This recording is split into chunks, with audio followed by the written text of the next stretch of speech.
So the other day I was watching a show and this melody came to my head.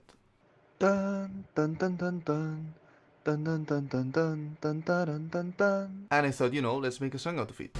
Transylvanian queen, will you forget me? Will you set me free? So I thought this melody would really work for the chorus, and so I decided to start playing with some ideas instead of trying to write something with it. And suddenly I played this synth pattern, and I thought that it would make a really good starting riff for the intro, and so that's how I used it. I also created a drum pattern and a bass pattern that are really simple and really help introduce all the elements of the song. For creating the structure, we are only going to use these 4 elements, right? The main melody, this synth, the drums, and the bass. So that's what I always use because it really helps me to create a good idea of what the song's going to sound like. And so then I moved on to the first verse.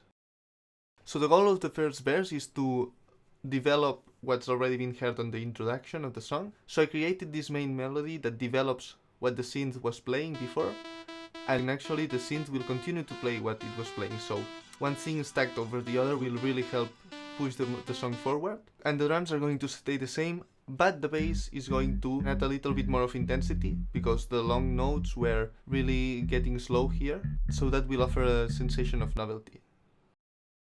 Once we have the first verse, we are going to move on to the pre-chorus. So the goal of the pre-chorus is to break the pattern of what's been heard until now and create something quite new and push the song towards the chorus where it's going to have its resolution. So I'm going to use this melody which has really big intervals and it also has longer notes, so it really contrasts. The synth is also going to be a little bit more laid back, just a couple of notes, and the drum pattern is going to stay the same, but the bass is going to be way more active because we need the bass to really push the song forward because the melody and the synth are slowing down on intensity and we really need some element to kind of give this song a sensation of going forward.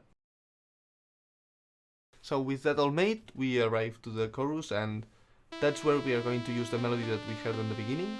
And so we're also going to use a new bass pattern that's a 4 on the floor and really creates this sensation of resolution. And the synth pattern is going to be way more rhythmic, just the chords.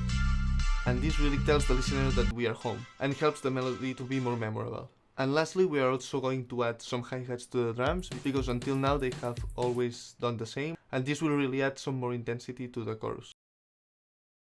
So now that we have the basic elements that are going to form our song, we are going to create the whole structure of the song using these 4 instruments and 4 parts, and we're going to develop those parts and create the whole song. So the first thing we're going to do is to add a variation of the first verse to what we already have. So we are going to have an introduction, first verse, pre-chorus, chorus. Then we are going to go to the second verse, which will be a variation of the first one. Everything is going to stay the same except the melody, that's going to change a little bit.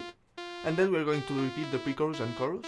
And until here, this is very standard in the music industry. Some songs end here, and some songs use part C, which is completely different to what the listener has heard until that moment, and then they go again to the chorus and finish.